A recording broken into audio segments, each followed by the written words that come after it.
ఏపీలో నామినేటెడ్ పోస్టుల ప్రకటనకు బ్రేక్ పడింది. కూటమి ప్రభుత్వం అధికారంలోకి వచ్చి 75 రోజులు సమీపిస్తున్న తరుణంలో నామినేటెడ్ పదవులు భర్తీ చేయాలని చంద్రబాబు భావించారు. పార్టీ శ్రేణుల నుంచి దరఖాస్తులు స్వీకరించారు. దాదాపు 10,000 మందికి పైగా దరఖాస్తులు చేసుకున్నట్లు తెలుస్తోంది. ఒక పోస్టుకు 2 మాత్రమే దరఖాస్తు చేయాలని చంద్రబాబు సూచించారు. కానీ ఒక పోస్టుకు 5 నుంచి 10 మంది వరకు దరఖాస్తు చేసుకున్నారు.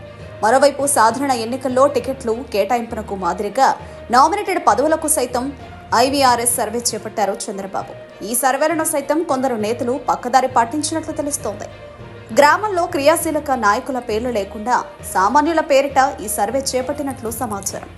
మరోవైపు ఒకే సామాజిక వర్గంలో పదవుల కోసం చాలా మంది పోటీ పడుతున్నారు. ఒకే సామాజిక వర్గంలో విపరీతమైన పోటీ ఉంది. ఈ నేపథ్యంలో పార్టీలో ఒక రకమైన విభేదాలు ప్రారంభమయ్యాయి.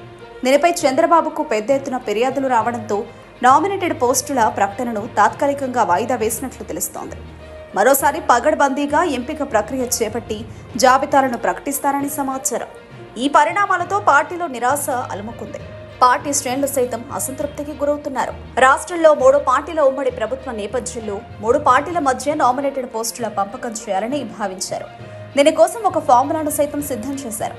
టీడీపీ ప్రాతినిధ్యం ఎక్కువగా ఉండడం వల్ల ఆ పార్టీకి 60% పదవులు కేటాయించాలని, జనసేనకు 30% కేటాయించాలని, బీజేపీకి 10% కేటాయించాలని నిర్ణయించినట్లు వార్తలొచ్చాయి. అయితే ఈ లెక్కన టీడీపీకి ఎక్కువగా అన్యాయం జరుగుతుంది. అందుకే దీనిపై ఫిర్యాదులు రావడంతో చంద్రబాబు వాయిదా వేసినట్లు తెలుస్తోంది. వాస్తవానికి ఆగస్టు 15న నామినేటెడ్ పదవుల జాబితా ప్రకటిస్తారని ప్రచారం జరిగింది. కానీ అటువంటిదేమీ లేకుండా పోయింది. టీటీడీ నుంచి కీలక కార్పొరేషన్ల వరకు ఎంపిక ప్రక్రియ ముగిసిందని కూడా టాక్ నడిచింది. చాలా మంది పేర్లు బయటకు వచ్చాయి.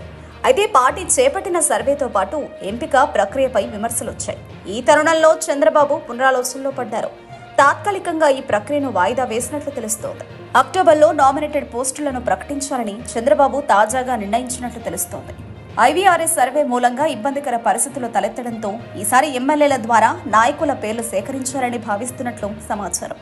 ఈసారి ఒక పదవికి 2 పేర్లు మాత్రమే పరిగణలోకి తీసుకోవాలని చూస్తున్నట్లు తెలుస్తోంది. పక్కాగా జాబితాను రూపొందించి అందరి ఆమోదంతో ప్రకటించాలని సూచిస్తున్నట్లు సమాచారం. మొత్తానికైతే నామినేటెడ్ పదవుల ప్రకటన ఉంటుందని ఆశించిన పార్టీ శ్రేణులకు నిరాశ ఎదురైంది.